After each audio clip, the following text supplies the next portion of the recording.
नमस्कार, स्वागत है आप सभी का। आपके साथ मैं हूं अपर्णा और वक्त हो गया है उत्तराखंड की खबरों का। शुरुआत कर रहे हैं पिथौरागढ़ से आ रही बड़ी खबर के साथ, जहां कैंटर पर भारी बोल्डर गिरने की खबर है। बताया जा रहा है कि ऑल वेदर रोड कटिंग के दौरान ये बोल्डर गिरा। हादसा गुरना मंदिर के पास हुआ। हादसे में कुछ लोगों के दबे होने की आशंका है। पुलिस और एसडीआरएफ की टीम मौके के लिए रवाना हो गई है। विजयवर्धन उप्रेती हमारे सहयोगी जुड़ रहे हैं पिथौरागढ़ से हमारे साथ। विजयवर्धन, क्या अपडेट है? क्या टीमें वहां पहुंच चुकी हैं? पढ़ना मैं आपको बताऊं, सर्च और रेस्क्यू टीमें वहां पर पहुंच गई है, लेकिन भारी बोल्डर कैंटर के ऊपर गिरा है, जिसको हटाने में खासा वक्त लगने की उम्मीद है। इसी कारण ये हाईवे में दोनों तरफ से यातायात भी फिलहाल बंद है और कैंटर में कितने लोग मौजूद थे इस बात की भी ठीक जानकारी नहीं मिली है, क्योंकि जब बोल्डर हटाए जाएंगे उसके बाद ही पता चलेगा कि उस कैंटर में कितने लोग मौजूद थे। लेकिन कम से कम एक चालक के मौजूद होने की तो पूरी संभावना है, जो उसको चलाकर पिथौरागढ़ की ओर आ रहे थे। इन दिनों इस रोड में ऑल वेदर रोड की कटिंग चल रही है, इस कारण भारी बोल्डर गिर रहे हैं, तो उसी बोल्डर गिरने के दौरान ये हादसा हुआ है। जी, बहुत शुक्रिया आपका इस जानकारी के लिए विजयवर्धन। वहीं पिथौरागढ़ के धारचूला में भी बोल्डर गिरने से एक महिला की मौत हो गई। बताया जा रहा है कि महिला जंगल में घास काटने गई थी। इसी दौरान भारी बोल्डर की चपेट में आने से महिला की मौत हो गई। धारचूला के जुम्मा गांव की घटना है।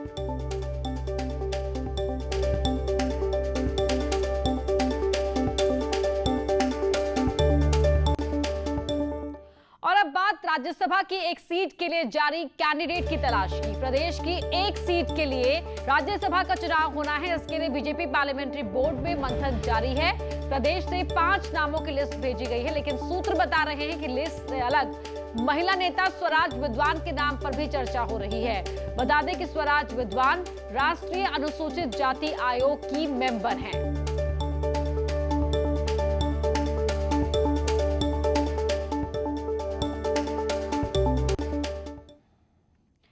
और देहरादून से खबर, जहां बीजेपी अल्पसंख्यक मोर्चा को नया प्रदेश अध्यक्ष मिल ही गया। काशीपुर के रहने वाले इंतजार हुसैन को इसकी जिम्मेदारी दी गई है। प्रदेश बीजेपी अध्यक्ष बंशीधर भगत ने इंतजार हुसैन के नाम की घोषणा की।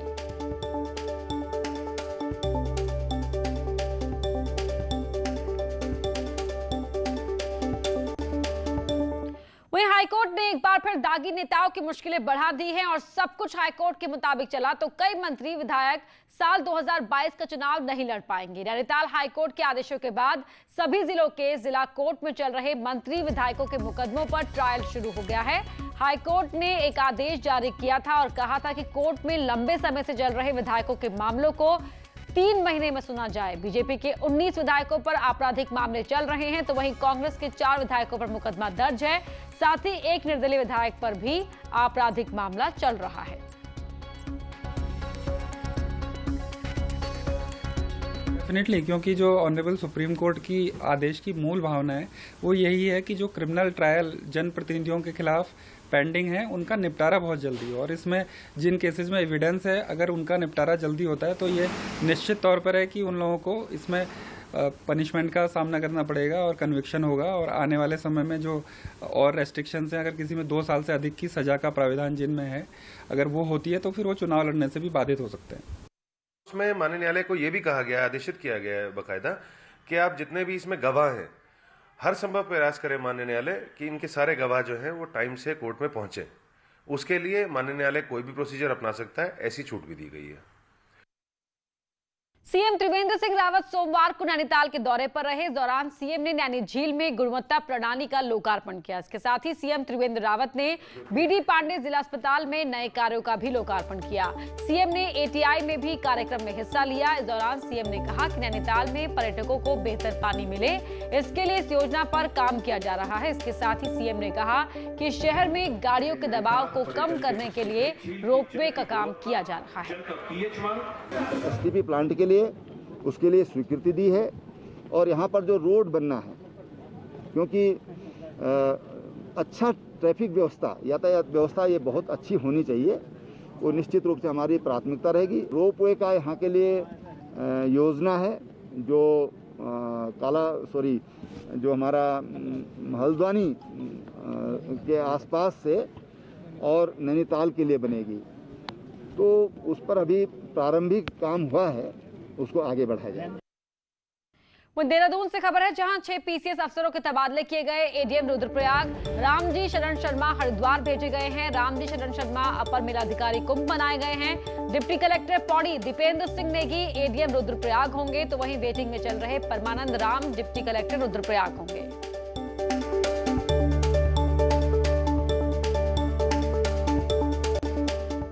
कैबिनेट मंत्री हरक सिंह रावत की नाराजगी की चर्चाओं के बीच अब एक नई सियासत शुरू हो गई है।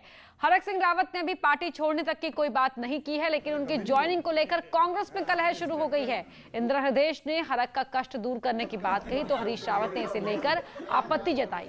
हालांकि प्रदेश अध्यक्ष का कहना है कि राजनीति में कभी भी किसी के लिए दरवाजे बंद नहीं होते, तो वहीं इसे लेकर बीजेपी ने चुटकी ली है कि राजनीति में कभी दरवाजे बंद नहीं होते हैं, दरवाजे सदैव खुले रहते हैं। उस दरवाजे से कई लोग जाते हैं, कई लोग आते हैं। बताइए कौन सा राजनीतिक दल ऐसा है जहां पर जो है लोग आते जाते नहीं है? हर राजनीतिक दल में आते हैं। लेकिन जब ये परिस्थितियां आएंगी, उस परिस्थितियों के परिप्रेक्ष्य में राष्ट्रीय नेतृत्व जो निर्णय लेगा, मैं समझता हूँ कांग्रेस के प्रत्येक साथी को जो है वो स्वीकार्य होगा। डॉक्टर इंदिरा हृदय जी कह रही हैं कि हम डॉक्टरी कर देंगे, हम इलाज कर लेंगे। मैंने कहा अपने यहाँ भी बहुत डॉक्टर बैठे हुए हैं उन्हें को इलाज करने को, लेकिन मरीज जाएगा तब तो इलाज करेंगे। मरीज तो अभी जाने का कहीं है ही नहीं, प्रश्न ही नहीं पैदा होता। तो आप ही उपचार कर लेंगे। उत्तराखंड में पूर्व मुख्यमंत्रियों से बंगले का किराया वसूलने के मामले में केंद्रीय मंत्री और उत्तराखंड के पूर्व मुख्यमंत्री रमेश पोखरियाल निशंक को सुप्रीम कोर्ट से राहत मिली है। सुप्रीम कोर्ट ने उत्तराखंड हाईकोर्ट द्वारा किराया नहीं देने पर पूर्व सीएम के खिलाफ अवमानना की कार्रवाई पर रोक लगा दी है और इसके साथ ही उत्तराखंड सरकार को नोटिस भी जारी किया है। बता दें, सरकारी बंगले के किराए का भुगतान करने के उत्तराखंड हाईकोर्ट के आदेश के खिलाफ निशंक सुप्रीम कोर्ट पहुंचे हैं।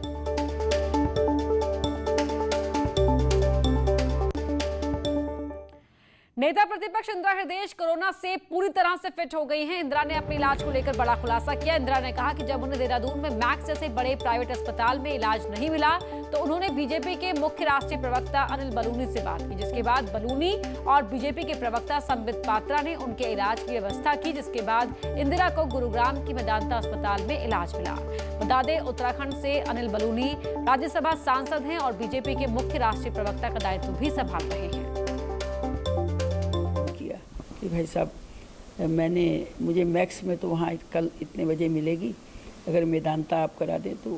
फिर बलूनी और संबित पात्रा ने मिलकर वो करवाया। वहाँ कमरा नहीं था, हम जब गए तो 3 घंटे उसमें भी बाहर रहे, तब मिला। तो कमरों की इतनी कमी है, इतनी बड़े हॉस्पिटल सब भरे पड़े हैं।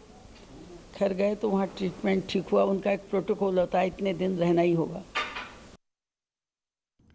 बीजेपी से जुड़ी खबर आपको बता रहे हैं, जहां अक्टूबर के पहले हफ्ते में पार्टी कोर ग्रुप मीटिंग में दिए निर्देशों का मंत्री पालन नहीं कर रहे, जिसके बाद प्रदेश अध्यक्ष ऐसे सभी मंत्रियों को चिट्ठी लिख रहे हैं।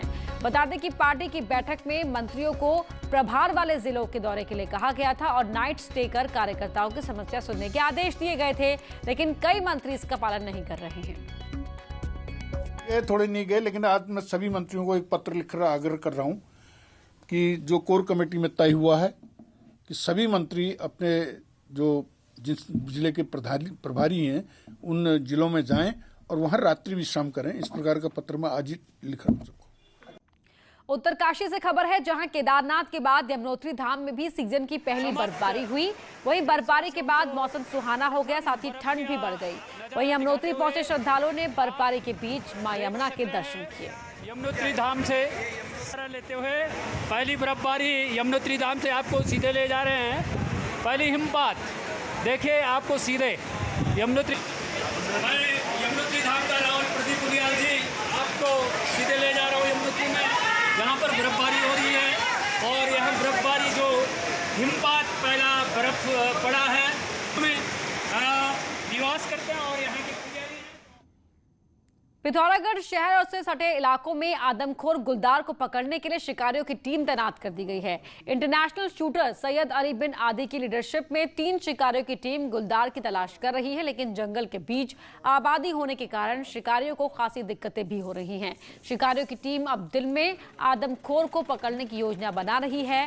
ठंड बढ़ने के साथ ये माना जा रहा है कि आदमखोर दिन में ही आबादी वाले इलाकों की तरफ रुख करेगा।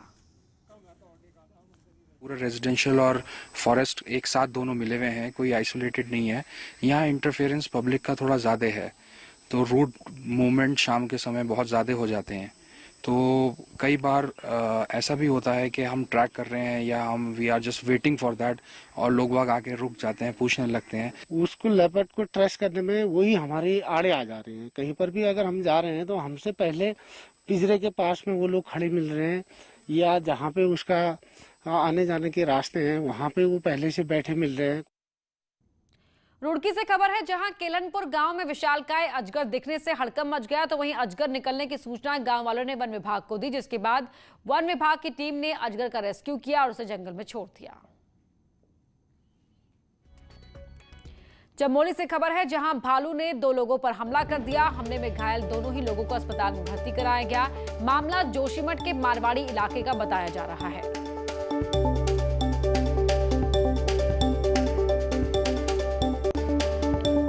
उत्तरकाशी से खबर है, उच्च हिमालयी क्षेत्रों में दिखाई देने वाले स्नो लेपर्ड को संरक्षित करने के लिए भारत में बन रहे एशिया के पहले स्नो लेपर्ड कंजर्वेशन सेंटर पर लगातार काम जारी है। उत्तरकाशी जिले के लंका में पहला हिम तेंदुआ संरक्षण केंद्र बनाया जा रहा है। इसके तहत हिम तेंदुए के बारे में जानकारी तो मिलेगी ही, बल्कि पर्यटन और रोजगार को भी बढ़ावा मिलेगा।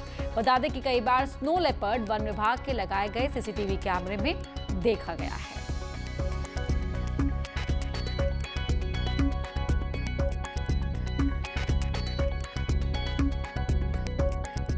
स्नो लेपर्ड कंजर्वेशन सेंटर जो है ये अपने तरह का जो है एक फर्स्ट इन द कंट्री होगा, और इसके साथ में ही हमने जो है इसको गर्तांग गली, जो विश्व प्रसिद्ध गर्तांग गली है, जो पुराना तिब्बत रूट है जाट बुटिया कम्युनिटी का, उसको भी रिजुविनेट करने के लिए ऑलरेडी हमने जो है काम स्टार्ट कर दिया है। आप जानते हैं कि लंका उत्तरकाशी वन प्रभाग के अंतर्गत स्नो लेपर्ड कंजर्वेशन सेंटर का निर्माण वन विभाग द्वारा किया जाएगा।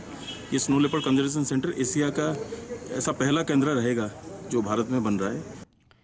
उत्तराखंड के 24,000 सरकारी स्कूलों में अब रोड सेफ्टी का पाठ पढ़ाया जाएगा। परिवहन विभाग ने क्लास 3rd से 12th के बच्चों को पढ़ाने के लिए सिलेबस तैयार करवा लिया है, जिससे बचपन से ही बच्चों को सड़क सुरक्षा को लेकर जागरूक किया जा सके। प्रदेश में बढ़ते रोड एक्सीडेंट को देखते हुए अब शिक्षा विभाग और परिवहन विभाग बच्चों के सिलेबस में रोड सेफ्टी का कोर्स जोड़ने की तैयारी में है, जिसके लिए बाकायदा बच्चों को अलग से पीरियड रखने की प्लानिंग है। परिवहन विभाग पहले फेज में 24,000 स्कूलों में इसे लागू कराने की तैयारी में है। अभी हम लोगों ने अवेयरनेस के पॉइंट ऑफ व्यू से स्कूलों को फोकस किया है, और जैसा कि आप जानते हैं कि जो हमारे इंटर क्लास के 10+2 के बच्चे होते हैं वो बड़े जैसे होते हैं, 18 साल के आसपास उनकी उम्र होती है, वो सब लोग लाइसेंस लेते हैं, और 2 व्हीलर्स पे और 4 व्हीलर्स को चलाने का सबसे बड़ा शुरुआत वहीं से होती है। तो अगर उनको ये टारगेट था कि उनको एजुकेट कर दिया जाए, उनको अवेयर कर दिया जाए, तो बहुत मदद मिलेगी इससे। वहीं शिक्षा विभाग कहता है कि अभी बुक्स हमारे पास नहीं पहुंची, लेकिन जॉइंट मीटिंग में फैसला लिया गया था। सुरक्षा के बारे में कोई डेंजर जोन है, कैसे ड्राइविंग की जाए, लाइसेंस के बारे में, और तमाम जो सेफ्टीज़ हैं, और कैसे रेड लाइट में जैसे जंप नहीं करना है, और आपके दाएं बाएं का ख्याल रखना है। फिलहाल 24,000 स्कूलों में अवेयरनेस के मद्देनजर इस चैप्टर को पढ़ाने की तैयारी है। ऐसे में उम्मीद है कि जल्द ही इसके पॉजिटिव रिजल्ट दिखें, ताकि बच्चे जागरूक हों और एक्सीडेंट में कमी आ सके। न्यूज़ 18 के लिए देहरादून से भारती सकलानी की रिपोर्ट। कोटद्वार से खबर है, जहां मेयर हेमलता नेगी पर करप्शन को बढ़ावा देने के आरोप लगाते हुए बीजेपी पार्षदों ने आज नगर निगम का घेराव किया। मेयर का पुतला फूंकते हुए बीजेपी पार्षदों ने मेयर से कोविड के नाम पर किए गए खर्चों का ब्यौरा देने की मांग की। बीजेपी पार्षदों ने आरोप लगाते हुए कहा कि मेयर द्वारा बीजेपी और उनके समर्थित पार्षदों के साथ भेदभाव किया जाता है और उनके क्षेत्र में विकास के काम नहीं करवाए जाते।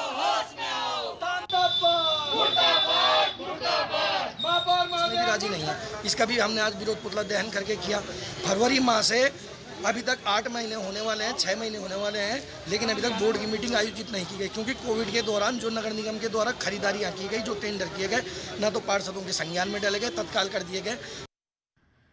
देवप्रयाग के पास तोता घाटी में आखिरकार छोटी गाड़ियों की आवाजाही के लिए अनुमति मिल गई है, लेकिन ये सुबह 6 बजे से शाम 5:30 बजे तक की होगी। इससे पहले और बाद में छोटी गाड़ियों के साथ बड़े और भारी गाड़ियों को डाइवर्ट रूट से ही आना जाना होगा। प्रशासन का कहना है कि कौड़ियाला में अब भी सड़क को चौड़ा किया जाना है, लिहाजा आदेश पर सख्ती से अमल के लिए कहा गया है।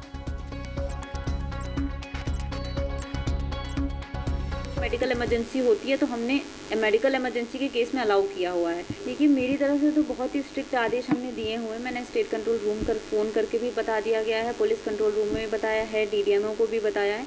सभी तरफ से आदेश दिए जा रहे हैं। पुलिस भी अपना काम कर रही है, खुद रोक रही है।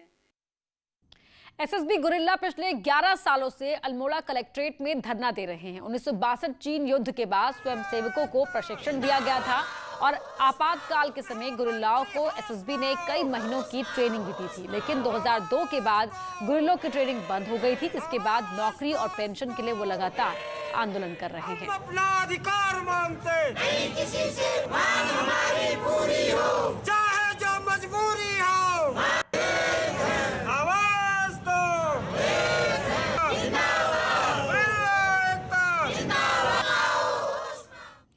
और यहाँ रुक रहे एक छोटे से ब्रेक है, लेकिन ब्रेक पे जाने से पहले आपको बता दें कि 27 अक्टूबर से देखें टाटा स्काई के चैनल नंबर 1125 पर अपना पसंदीदा news channel news 18 Uttar Pradesh Uttarakhand.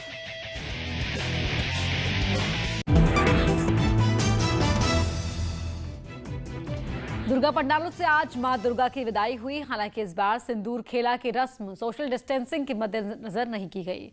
Corona का असर इस कदर दिखा कि महिलाओं ने सिर्फ मां दुर्गा को ही सिंदूर लगाया और रस्म अदायगी की। सिर्फ 7 महिलाओं को ही मां दुर्गा को सिंदूर लगाने की इजाजत दी गई थी। As we are doing puja here, we are following all the rules and regulations. Like bhog, we give packed bhog to the persons, like all the people, and we are maintaining distance, using sanitizers, wearing mask. इस बार नहीं हो पा रही, इसलिए हमारा मन बहुत दुखी है, लेकिन फिर भी उम्मीद यही है कि चलो अगले साल इस साल जैसे कोविड का महामारी का खत्म हो जाए। तो इस बुलेटिन में इतना ही, लेकिन आपको बता दें एक बार फिर 27 अक्टूबर से टाटा स्काई पर आप देखिए अपना पसंदीदा न्यूज चैनल